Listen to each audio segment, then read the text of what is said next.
सब ठीक है, थोड़ी बारूद की कमी हो गई है। तो क्यों नहीं लाया साले? लाया हूँ, गुफा में रख के आया हूँ, इसलिए मैं थोड़ा लेट हो गया था। सही कह रहा है। आप मेरे इंतजार कर रहे थे। यही मैं कहना चाहता हूँ तुमसे। तो चलो सरदार के पास चलते हैं। बनवारी लाल, हाँ बोलिए। बारूद और रोप दोनों बरामद है कि नहीं है? बिल्कुल है, भरपूर है। भरपूर है? बिल्कुल। चलो दादाजी के पास चलते हैं, सरदार जी से मरवानी का नाम लेते हैं, जो दादाजी बोलेंगे वो किया जाएगा। अच्छी बात है, चलो।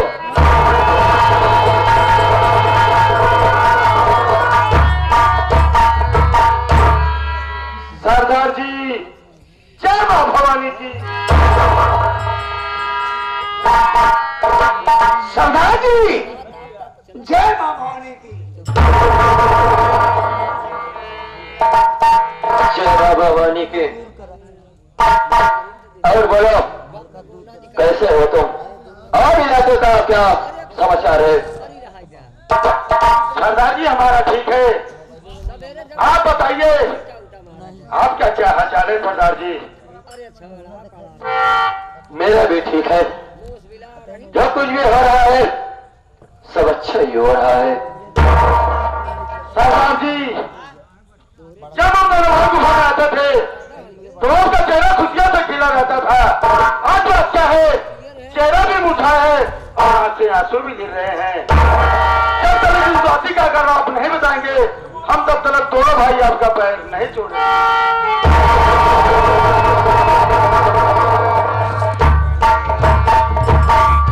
क्या बात है सरदार जी? चलिए कि तुम जानना चाहते हो कि मेरा ये चेहरा मुरझाया हुआ क्यों है और मेरे आंखों से आंसू क्यों बह रहे हैं? सरदार जी, तो ठीक है, अगर तुम ये जानना चाहते हो कि मेरा चेहरा मुरझाया क्यों हुए और मेरे आंखों से आंसू क्यों बह रहे हैं, तो मैं अपना रहस्य तुमको जरूर बताऊंगा। लेकिन ये जानने से पहले तुमको अपने कलेजे पर पत्थर रखना होगा। ऐसी क्या बात है, मैं तुम्हें जरूर बताता हूँ। तुमको नहीं मालूम है शायद। यही समय की बात है जब मैं बहुत छोटा सा था। तुमको मालूम है, मैं कहीं और नहीं इसी धारा नगरी का रहने वाला हूँ और मेरे पिताजी थे जिनका नाम श्रीमान गोपी किसान था और माताजी थी जिनका नाम सुशीला था और मैं जो कि मेरा नाम हीरा और मुझसे छोटा भाई जिसका नाम मोती और उससे भी छोटी एक बहन जिसका नाम सपना था। क्या बात कर रहे हैं सरदार जी? जी हाँ, मेरे गांव के ही बगल के एक ठाकुर बादल सिंह का नाम का आदमी रहता था।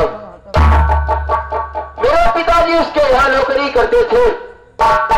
एक दिन अचानक मेरे पिताजी की तबीयत बहुत ज्यादा खराब हो गई और मेरे पिताजी उस बाबू बादल सिंह के हाथ से 500 रुपए कर्ज मांग कर लाए थे और कुछ समय बीतने के बाद जब मेरे पिताजी वो कर्ज नहीं दे पाए, वो बाबू बादल सिंह मेरे घर पे आया। मेरे घर पे आने के बाद वही अपने कर्ज के बारे में बात करने लगा। मेरे पिताजी बोले कि ठाकुर साहब, आपका कर्ज चुकता करने के लिए मेरे पास अभी पैसे नहीं है। मेरे दो बेटे हैं, सियाने हो गए हैं, मैं आपका एक एक पाई अदा कर दूंगा।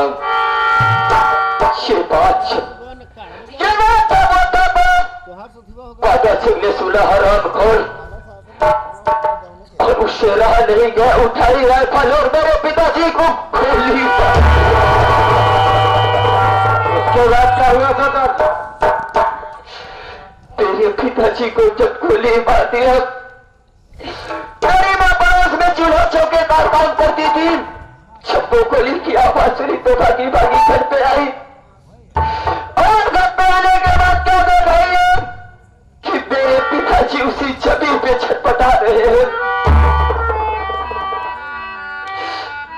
माँ आई और उस ठाकुर के पैरों पे गिर पड़ी और बोले कि ठाकुर साहब आपने ये क्या कर दिया? तो हराम खोर को मत इंसान जब मेरी माँ की इस बात को सुना तो मेरी माँ को ऐसा ठोकर मारा, ऐसा धक्का मारा कि मेरी माँ जाके दीवार से टकरा गई।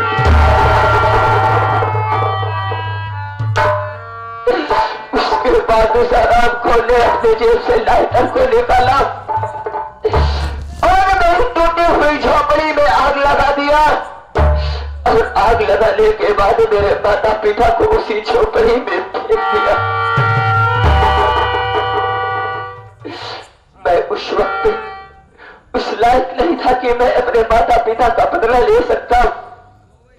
उसको कुछ नहीं समझ में आया। मैं गया और उस ठाकुर बादल सिंह से मिल गया। उस आराम को ने देखा कि छोटा सा बच्चा आराम को में से हाथापाई कर रहा है। उसने मुझको भी मारा। मारने के बाद जब उसने अपनी राइफल को मेरी तरफ निशाना लिया तो मैं सोचा कि ये आराम को मुझको भी मार देगा। मैं भागने लगा। भागने के बाद काफी दूर गया और जाते जाते एक पहाड़ी पर पहुंचा और उस पहाड़ी के ऊपर जाने के बाद देखता हूं कि कोई रास्ता नजर नहीं आ रहा है। देखता हूं कि इधर कोई रास्ता नहीं है, न तो आगे रास्ता और पीछे वो हरामखोर ठाकुर। मैंने अपने दिल में यह ठान लिया कि इस हरामखोर के गोली से मरने से अच्छा है कि क्यों ना मैं इसी पहाड़ी से कूद कर अपनी जान दे दूं। मैं उस पहाड़ी से कूद गया और जब कुछ समय के बाद मुझको होश आया तो मैं क्या देखता हूं कि मैं डाकुओं के गिरोह में हूं। डाकुओं के गिरोह में हूं। उन्होंने मुझसे पूरी कहानी पूछी। मैंने अपनी पूरी हकीकत बताई और उसके बाद कहा कि सरदार जी मुझे घर जाने की इजाजत दीजिए। मैं घर जाना चाहता हूं इसलिए कि दुनिया में मेरे माता पिता तो नहीं रहे लेकिन मेरा छोटा भाई और मेरी एक बहन है जिसका नाम सपना है। उन्होंने कहा कि हीरा अरे तू जाना चाहता तो बेफिक्र होकर जा सकता है लेकिन जाने से पहले ये सोच कि अगर तू चला जाएगा तो वो ठाकुर तुझको भी मार देगा और क्या तू अपने माता पिता का बदला ले पाएगा। उनकी बात मेरे दिमाग को जाकर लगी और मैं सोचा कि ये बात आप सही बोल रहे हो। उन्होंने कहा कि हीरा अगर तुझको अपने माता पिता का बदला लेना है तो आज से तू अपना नाम हीरा बदल कर आज से नाम हीरा बदल कर डाकू गंगा सिंह के नाम से मशहूर हो जा। गंगा सिंह के नाम से मशहूर हो जा। मैंने भी सोचा कि ठीक है मुझको भी अपने माता पिता का बदला लेना है। ऐसा ऐसे ज्यादा वक्त नहीं है। मैं सोच रहा हूं कि चलकर इस वक्त उस हराम को ठाकुर बादल सिंह से अपना बदला लेना है। सरदार जी वाह रे बादल वाह। अरे कितना कमीना नीच है तू। अभी मेरे विषय में नहीं जानता है मैं कैसा इंसान हूं। सरदार जी बोलिए। वो ठाकुर बादल सिंह मेरे विषय में नहीं जानता होगा। मैं वो इंसान हूं कि दवा से गोली मारता हूं। सही कह रहा है। रात में जब बच्चा 12 बजता है रोता है मैं को घर से बाहर जाता हूं तो उसकी मां कहती है बेटा मां मैं दूध पीऊंगा। उसकी मां बोली ये बेटा चुप हो जा चुप हो जा नहीं ये समय किसका जानता है। उसकी मां जब इतना बोली बच्चा कहा किसकी आवाज है ये। उसकी मां बोली बेटा चुप हो जा नहीं डाकू बनवा ही रहता होगा तो तेरा सारा अमूल्य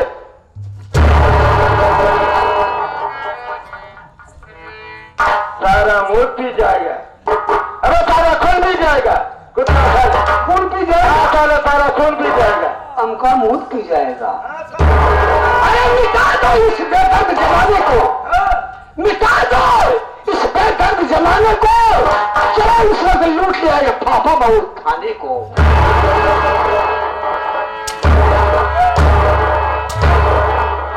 चले पहले राज का तेरा कुत्ता खा ले।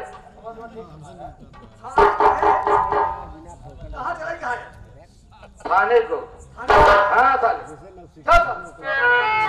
कहाँ चला है सरदार जी बताइए।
कौन सी खता हो रही ऊपर वाले ने किस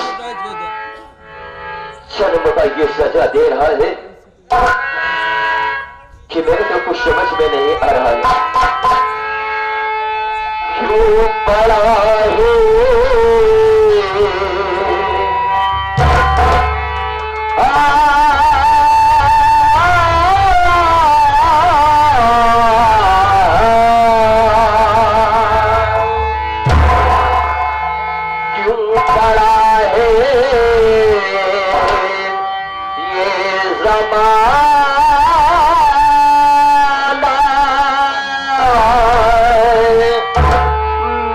जिंदगी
जावेद भाई जो मलावा से आए हैं और गुरुदेव मलावा रहने वाले हैं, इस रैबाइन तरफ से एक क्या पुरस्कार आया है, हमारे पार्टी से नमस्कार बोलिए, धन्यवाद है।